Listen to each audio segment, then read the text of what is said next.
नमस्कार, आप देख रहे हैं अपना उत्तर प्रदेश। मैं हूं आपके साथ सचिन चौहान। मुख्यमंत्री योगी आदित्यनाथ का आज गोरखपुर का दौरा है और दूसरा दिन है इस दौरे का। आज मुख्यमंत्री योगी आदित्यनाथ ने गोरखनाथ मंदिर में पूजा अर्चना की है। गौशाला में गौ सेवा कर उनको गुड़ भी खिलाया और मुख्यमंत्री ने जनता दरबार भी लगाया है। दूर दूर से आए फरियादियों की फरियाद को सुना। वहां पर मौजूद अधिकारियों को त्वरित निस्तारण के निर्देश भी दिए हैं। और सियासी गलियारों में राजनीति जो है वो धार लेकर आगे बढ़ रही है। इन दिनों पोस्टल वोट जारी है। यूपी में 9 विधानसभा सीटों पर उपचुनाव होना है। मुख्यमंत्री योगी ने बटेंगे तो कटेंगे का नारा दिया था और इसी के जवाब में समाजवादी पार्टी के अध्यक्ष अखिलेश यादव ने भी बटेंगे तो कटेंगे के नारे के जवाब के तौर पर उन्होंने आगे ये नारा दिया कि जोड़ेंगे तो जीतेंगे का ये नारा दिया। और पार्टी ने लखनऊ में जोड़ेंगे तो जीतेंगे के नारे वाले बाकायदा पोस्टर भी चस्पा कर दिए। लेकिन अब चुनाव में मायावती की एंट्री भी हो चुकी है। बसपा सुप्रीमो मायावती ने प्रेस कॉन्फ्रेंस की। इस दौरान उन्होंने कहा कि यूपी की 9 विधानसभा सीटों पर उपचुनाव की घोषणा हो गई है और बीएसपी इन सभी सीटों पर चुनाव लड़ेगी और इसको लेकर बीजेपी और एसपी के गठबंधन दलों की नींद भी उड़ गई है। बीएसपी आमतौर पर ज्यादा उपचुनाव नहीं लड़ती थी और बीजेपी लोगों को गुमराह करने के लिए ये बटेंगे कटेंगे के नारे लगा रही है, जबकि सपा कह रही है कि जोड़ेंगे तो जीतेंगे। उनके दोहरेपन को ध्यान में रखते हुए यह होना चाहिए कि बीएसपी से जुड़ेंगे तो आगे बढ़ेंगे, सुरक्षित रहेंगे। 9 विधानसभा की सीटों पर उपचुनाव घोषित हुए हैं और इस बार इन सभी विधानसभा की सीटों पर बीएसपी भी अकेले ये चुनाव लड़ रही है। तो तब से बीजेपी व सपा गठबंधन की नींद उड़ी हुई है। जब से उन्हें मालूम पड़ा कि बीएसपी भी 9 विधानसभा की सीटों पर बाई इलेक्शन लड़ रही है, तो तब से बीजेपी व सपा गठबंधन की नींद उड़ी हुई है। क्योंकि बीएसपी ने यहाँ काफी समय से एक आदि उपचुनाव को छोड़कर अधिकांश उपचुनाव नहीं लड़े हैं। तब से खासकर ये दोनों पार्टियां यानी कि बीजेपी व सपा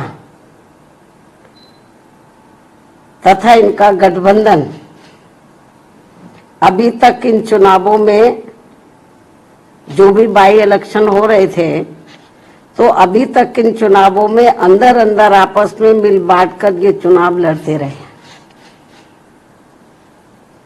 लेकिन इस बार हो रहे उपचुनाव में जब बीएसपी भी मैदान में डटी हुई है, तो अब इन दोनों पार्टियों में इनके गठबंधन की काफी परेशानियां बढ़ गई हैं।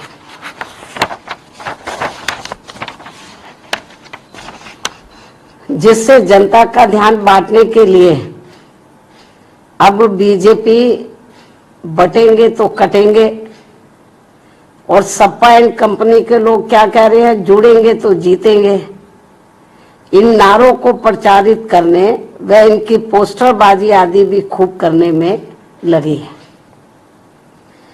जबकि इनकी हर मामले में रही दोगली सोच व नीतियों को ध्यान में रखकर वास्तव में होना ये चाहिए कि बीएसपी से जुड़ेंगे तो आगे बढ़ेंगे व सुरक्षित भी रहेंगे। और वे डिप्टी सीएम ब्रजेश पाठक ने उपचुनाव को लेकर बयान दिया है। उन्होंने कहा कि समाजवादी पार्टी को जनता के हित से कोई सरोकार नहीं है, बीजेपी सभी सीटें जीतेंगी। साथ ही उन्होंने कहा कि पतंगबाजी भी जारी रहनी चाहिए। आज दिवाली के बाद जमघट के दिन परंपरागत रूप से लखनऊ में पतंगबाजी प्रतियोगिता का आयोजन हुआ, जिसमें बड़ी संख्या में पतंग प्रेमी इकट्ठा हुए। सभी हमारे काइट क्लब से इकट्ठा हुए। विजेताओं को हमने पुरस्कार वितरण किया है। परंपराएं जारी रहना चाहिए। लखनऊ वासी अपने परंपराओं को जारी रखेंगे और सब लोग एकजुट हैं। सब लोग भाई एक साथ मिलकर के इस त्योहार को मना रहे हैं। सर, आपने भी पतंग उड़ाई, कई पतंगे काटी भी। मैं अपने काइट क्लबों का हृदय से आभार प्रकट करता हूँ। सर, एक अहम सवाल है, समाजवादी पार्टी की तरफ से पोस्ट ट्वीट किया गया। देखिए, भारतीय जनता पार्टी प्रदेश में 9 की 9 सीटें जीतेगी। इनका आम जनता से कोई लेना देना सपा वालों का नहीं है। सर, एक आखिरी सवाल है। सर, कानपुर में इरफान सोलंकी की पत्नी ने शिवलिंग पर जल चढ़ाया। भारतीय जनता पार्टी 9 की 9 सीटें जीतेगी। और बटेंगे तो कटेंगे नारे पर सियासत में तेज हो गई है। इस पर मंत्री दया शंकर सिंह ने बयान देते हुए कहा कि एकजुट रहेंगे तो मजबूत रहेंगे। साथ ही अखिलेश यादव पर भी जमकर बरसते हुए नजर आए हैं। एक दशक के बाद वहाँ लोकतंत्र बहाल हुआ है। उससे बहुत सारे जो देश विरोधी ताकतें हैं उनको अच्छा नहीं लग रहा है कि इतना शांतिपूर्वक माननीय नरेंद्र मोदी जी के नेतृत्व में जम्मू कश्मीर में लोकतंत्र बहाल हुआ, वहाँ लोगों ने शांतिपूर्वक चुनाव कराया। तो इस सबको अच्छा नहीं लग रहा है, इसलिए माहौल को खराब करने के लिए लोग प्रयत्न कर रहे हैं। प्रशासन इस पर सख्त है और बहुत जल्द इसकी जांच में जो भी लोग आएंगे और उन पर सख्त कार्रवाई की जाएगी। अच्छा, अखिलेश यादव का एक ट्वीट आया है कि जो बटोगे कटोगे नारा नकारात्मक नारा है, इससे मतलब ये नाकामी और निराशा का प्रतीक है। किस तरह देखते हैं इनको, इस बयान को? देखिए, ये पहले से ही कहा गया है, हम लोग के शास्त्रों में भी लिखा गया है कि आप एकजुट रहेंगे तो मजबूत रहेंगे, आप बिखरे रहेंगे तो कमजोर रहेंगे। तो ये हम लोगों को एक संदेश है कि परिवार में भी आप यदि मिलजुल कर रहेंगे तो मजबूत रहेंगे, समाज में भी आप मिलजुल करके रहेंगे तो मजबूत रहेंगे, बिखरे रहेंगे तो कमजोर होंगे। तो इसलिए उनको लगता है कि नहीं, एक वर्ग जो है एकजुट रहे, दूसरा वर्ग बिखरा रहे, इनकी राजनीति ऐसे चलता रहे, ये उनकी बात है। लेकिन आज समाज जब संगठित होगा तभी मजबूत होगा। निराशा और नाकामी के बयान को किस तरह देखते हैं? निराशा उनके साथ है कि लगातार 4 चुनाव हार रहे हैं। 14 में हारे, 17 में हारे, 19 में हारे, 22 में हारे, 24 में हारे। निराशा उनसे पूछिए, उनको निराशा है। भाजपा को निराशा नहीं है। भाजपा तो आजादी के बाद नरेंद्र मोदी जी के नेतृत्व में 3 बार भारत ने सरकार बनाया, पूरे दुनिया में डंका बज रहा है मोदी मोदी, इसलिए हम लोग निराशित नहीं। और कानपुर से यह बड़ी खबर है, जहां पर उपचुनाव से पहले सियासी घमासान बढ़ता हुआ नजर आ रहा है। सपा प्रत्याशी नसीम सोलंकी शिव मंदिर पहुंची थी और शिवलिंग पर जलाभिषेक के बाद मंदिर में दिए भी जलाए, जिसके बाद विधायक सुरेंद्र मैथानी ने इसका विरोध किया है। साथ ही क्षेत्रीय लोगों ने मंदिर का शुद्धिकरण तक करवा दिया है। इसके बाद नसीम सोलंकी के विरोधी फतवा भी जारी कर दिया गया। आपको बता दें कि पूर्व विधायक इरफान सोलंकी की पत्नी है नसीम सोलंकी। देखिए, समाजवादी पार्टी सभी धर्मों का सम्मान करती है, परंपराओं का सम्मान करती है और यही समाजवादी विचारधारा है। नसीम सोलंकी, जिनके पति इरफान सोलंकी जेल में बंद है, भारतीय जनता पार्टी की सरकार ने जुल्म और जाब्ती करके फर्जी मुकदमे लगाने का काम किया और अब नसीम सोलंकी वो समाजवादी पार्टी की प्रत्याशी हैं। उपचुनाव हो रहा है, वो मंदिर भी जा रही, मस्जिद भी जा रही, गिरजाघर भी जा रही, गुरुद्वारे भी जा रही, क्योंकि ईश्वर एक है और वो सबसे प्रार्थना कर रही हैं कि उनको जीत मिले, उनको इंसाफ मिले। भारतीय जनता पार्टी वो नफरत की राजनीति करती, बंटवारे की राजनीति करती है, वो बटोगे कटो जैसे नारे देती है। और समाजवादी लोग, समाजवादी प्रत्याशी सबको साथ लेके चलने का प्रयास करते हैं, तो इसमें कुछ भी गलत नहीं है। इस्लाम में मूर्ति पूजा हराम है। कोई भी शख्स, महिला हो या पुरुष, अगर वो अपनी मर्जी से, राजी खुशी से वो पूजा अर्चना करती है, जल अभिषेक करती है, जल चढ़ाती है, तो उस पर जो है वो जानबूझ के अगर करती है तो उस पर सख्त हुक्म है। और अगर वो अनजाने में करती है, उसको जानकारी नहीं है और किसी के जबर और दबाव में करती है, तो उस पर सिर्फ तौबा का हुक्म है। तो जिस महिला ने भी अगर अनजाने में किया है तो वो शरीयत की नजर में वो मुजरिम है।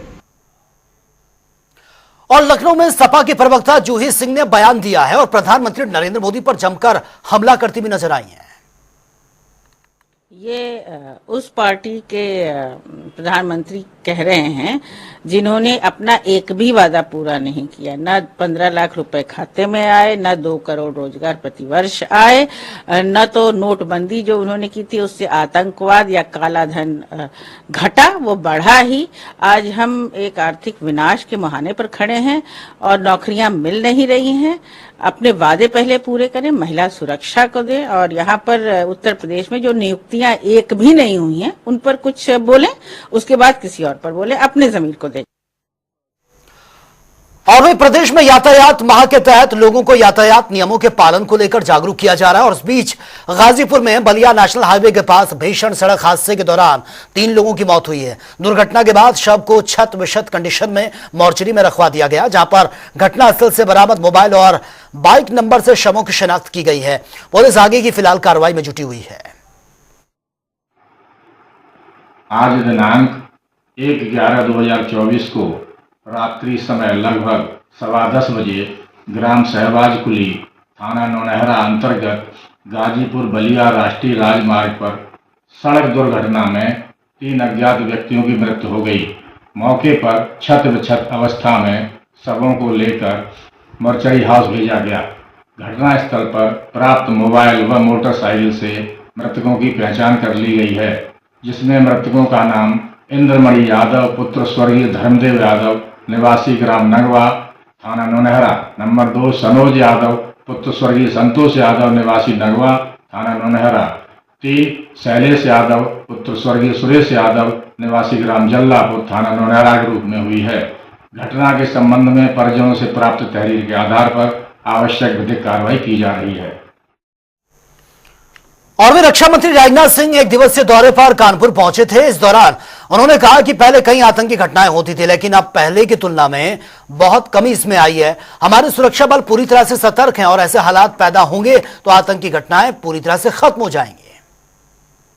देखिए, सिक्योरिटी लैप्सेस का प्रश्न नहीं है। यह तो आप जानते हैं कि पहले कितनी आतंकवादी वारदातें होती थी। अब तो बहुत ये कहा जाए कि अब पहले के कंपैरिजन में बहुत ही नगण्य हुई है और हमारी सिक्योरिटी फोर्सेस पूरी तरह से सजग हैं और ऐसी परिस्थितियां वहां पर पैदा होंगी कि फिर आतंकवादी वारदातें पूरी तरह से वहां से समाप्त होंगी और जम्मू कश्मीर का तेजी से डेवलपमेंट भी होगा।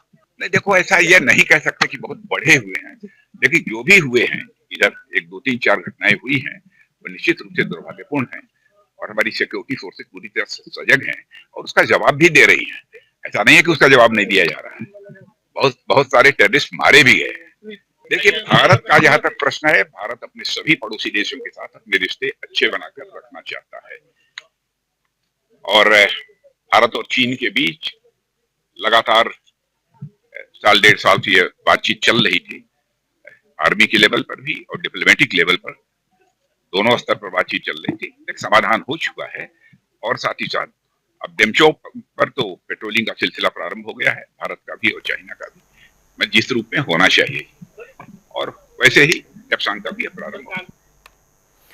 और वही सियासी गलियारों में बटेंगे तो कटेंगे का नारा इन दिनों जोर पकड़ रहा है। बीजेपी सांसद मनोज तिवारी बलिया पहुंचे, जहां पर उन्होंने इस नारे का समर्थन किया। उन्होंने कहा कि हम सभी को मिलकर देश को विकसित बनाना है। ये नारा देश के फायदे के लिए है। देखिए, डिवाइड एंड रूल, ये तो बहुत दिन से हम सुनते हैं। अंग्रेजों ने किया डिवाइड एंड रूल, बांटो और राज करो। तो जब जब हम बटे, हम विचारों में बटे, तो पाकिस्तान अलग हो गया, हमारे देश का टुकड़ा हो गया, बांग्लादेश अलग हुआ। हम जब थोड़ा सा भी बटते हैं तो आप मोहम्मद गोरी से लेकर के अब तक देखिए, हम जब जब बटे हैं तो हमें बांटने वालों ने हमें काटने का काम किया है। अब हम नहीं बंटना चाहते हैं। ये एक मंत्र है और ये सिर्फ चुनाव के लिए नहीं है, ये बहुत चीज़ के लिए है। हम अभी न्यू जर्सी होके आए, अमेरिका गए थे। हम 2.5 लाख लोग इंडिया डे परेड में भाग ले रहे हैं। हम देश के 12 देशों में जब भोजपुरी बोलते सुन रहे हैं, हमारी संस्कृति जा रही है। 172 देश हमारा योगा मना रहा है। मिलेट ईयर जब मोदी जी ने कहा मोटा अनाज, तो उसको 172 देशों ने मान लिया। बहुत सारे मुस्लिम देश हमारे को फॉलो कर रहे हैं। इसलिए हम अपनी संस्कृति के लिए, अपने देश की प्रगति के लिए हम चाहते हैं कि लोग हमारे बटे नहीं, मिल करके चलेंगे, तभी न 2047 में हम विकसित भारत बनेंगे।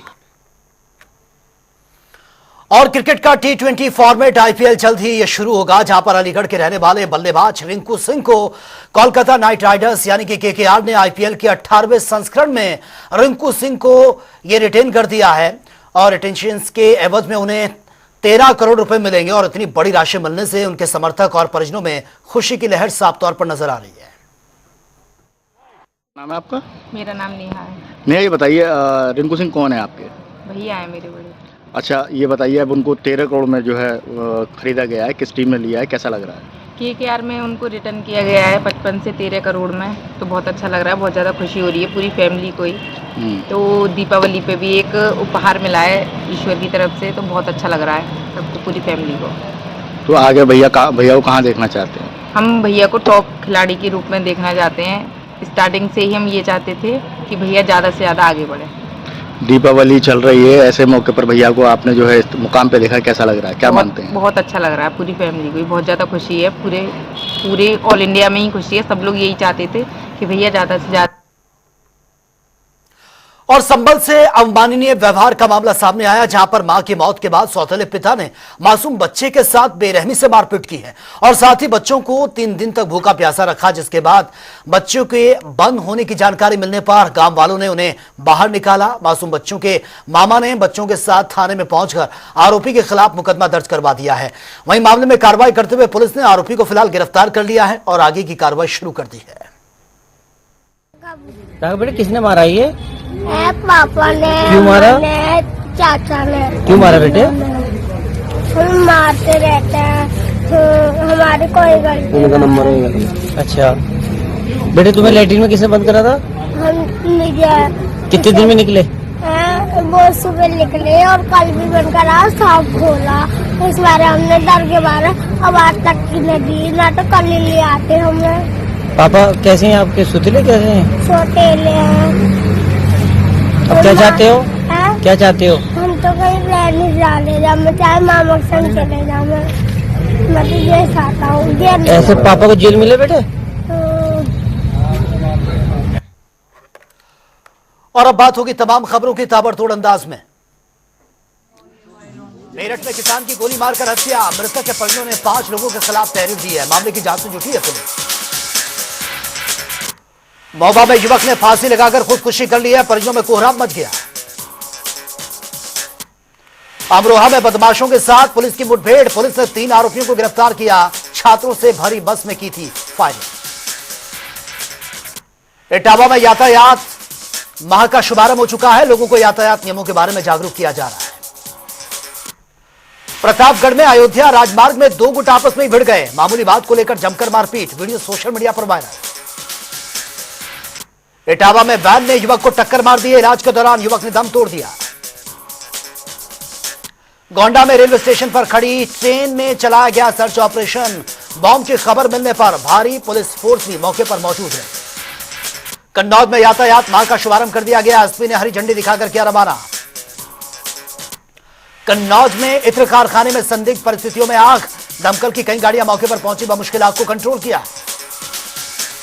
रायबरेली में संदिग्ध परिस्थितियों में हिरण का शव मिला है, वन विभाग की टीम पर सूचना के बाद भी ना पहुंचने का आरोप। अमरोहा में जमीनी विवाद को लेकर जमकर मारपीट, दबंगों ने दंपत्ति पर फायरिंग कर दी। अलीगढ़ में ट्रांसफार्मर में भीषण आग की चपेट में आ गए 3 मकान, इलाके में अफरा तफरी, लाखों का सामान जलकर राख। बिजनौर में आवारा पशु को बचाते समय पेड़ से टकरा गई कार, हादसे में 3 युवक की मौके पर ही मौत, 3 घायल अस्पताल में भर्ती। अलीगढ़ में दबंगों ने युवक को बेरहमी से पीटा, पैसों को लेकर यह विवाद हुआ। अलीगढ़ में नेशनल हाईवे पर तेज रफ्तार का कहर, कार और ट्रक की जबरदस्त टक्कर, हादसे में 5 लोग गंभीर रूप से घायल। बस्ती में पुलिस ने किया बड़ा खुलासा, पुलिस ने हत्यारोपी को गिरफ्तार किया, युवक की चाकू मारकर की गई थी निर्मम हत्या। इटावा में शॉर्ट सर्किट से लगी है भीषण आग, 3 मंजिला मकान जलकर राख हुआ, कड़ी मशक्कत के बाद आग को कंट्रोल किया। बदायूं में मासूम के साथ छेड़छाड़ का मामला, नाई ने सलून में किया आपत्तिजनक हरकत, हिंदूवादी ने किया हंगामा। कानपुर में पीडब्ल्यूडी के ऑफिस में लगी आग, फायर ब्रिगेड की गाड़ियों ने बमुश्किल आग को कंट्रोल किया, ग्वाल टोली थाना क्षेत्र की घटना। श्रावस्ती में ड्यूटी के दौरान इंस्टाग्राम रील बनाते समय दिखी हैं 2 महिला पुलिसकर्मी, वीडियो सोशल मीडिया पर वायरल, महिला आरक्षी पद पर तैनात है।